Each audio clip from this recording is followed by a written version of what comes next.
SNS 세상 얘기를 좀 해보겠습니다. 이른바 SNS 스타로 불리는 이들은 의류부터 화장품, 건강 보조식품까지 다양한 제품을 실제로 사용하는 듯 게시를 하는데요. 그러면 또 이 SNS 스타를 신뢰하는 누리꾼들은 광고는 아니겠지 하면서 해당 물건을 구매하기도 합니다. 이 과정에서 피해가 속출하고 있습니다. 송무빈 기자가 취재했습니다. SNS 팔로워가 1억 명이 넘는다는 미국 톱스타 킴 카다시안.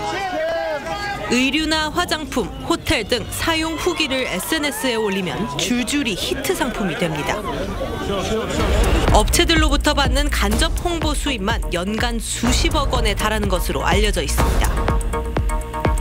SNS가 뜨거운 마케팅 시장이 되자 국내외 유명인이 너도나도 뛰어드는 상황. SNS에서 파는 물건들 보다 보면요, 이런 아이템이 싶은 것들이 종종 있거든요. 그런데 이 중에는 허위, 과장 광고가 많이 포함돼 있어 피해를 보는 소비자들이 적지 않다고 합니다. 이런 현실을 저희 CSI 소비자 탐사대에서 파헤쳤습니다. 날씬한 연예인을 모델로 한 SNS 마케팅으로 유명해진 한 다이어트 보조제. 다이어트에 하나씩 챙겨보고 있으니까 여러분들도 챙겨보시고 한번만 보세요. 유명인 SNS로 상품을 접하면 그들이 실제 사용한 걸로 믿어 구매로 이어지는 경우가 많습니다. 얘네들도 이런 건강기능식품을 먹는구나. 그럼 나도 이거 사면은 다이어트 효과를 보겠구나. 이 때문에 영화 배우, 가수, 개그맨 등이 SNS로 다양한 상품을 소개하는데 이 가운데 건강 보조식품 등은 부작용 경고가 필요하지만 찾아보기 힘듭니다. 갑자기 토할 것 같은 기분이 들고 소화가 막 안 돼서 두통이 너무 심해서. 연예인은 아니지만 SNS상에서 얻은 인기로 쇼핑몰을 여는 이들도 생겼습니다. 그중 한 업체는 부작용 피해가 속출하면서 판매 중단을 요구하는 청와대 청원글까지 등장했습니다.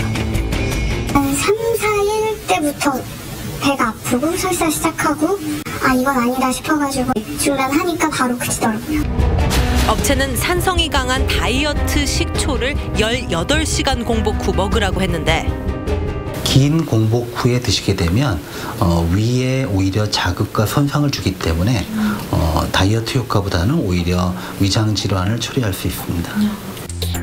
SNS로 유명해진 쇼핑몰이지만 정작 불만족 소비자와는 소통을 차단했고 댓글을 달리자마자 48초 만에 삭제됐어요. 그 사이트에 Q&A로 문의를 남기래요. 문의를 남기면은 로그인이 차단돼 버려요. 피해자분들이 사실 좀 많아서 저희가 제보를 좀 많이 받았는데 혹시 대응 방침 있으신지 해서 그것만 여쭤보려고 연락을 드렸거든요. 제가 수고가 어려우세요? 답답한 피해자들은 소비자원에 중재를 요청했습니다. 동남 음료를 다이어트 기능이 있다라고 광고를 하는 것을 관계법령 위반이라 미국사실 통보전을 발송을 해놨습니다. 지난해 온라인 광고 시장 규모는 4조 4천억 원. SNS와 포털 동영상 광고만 2조 원이 넘습니다. 온라인 허위, 과장 등으로 피해를 입은 경우 전자상거래법 등을 근거로 피해 보상을 신청할 수 있습니다. 서울시 전자상거래센터라든지 소비자 기관을 통해서 소비자들이 적절한 피해 보상을 받을 수가 있습니다. 하지만 유명인이 SNS를 통해 사용 후기식으로 올리는 간접 광고는 규제 법망 밖에 있어 피해를 호소할 곳도 마땅히 없는 게 현실입니다.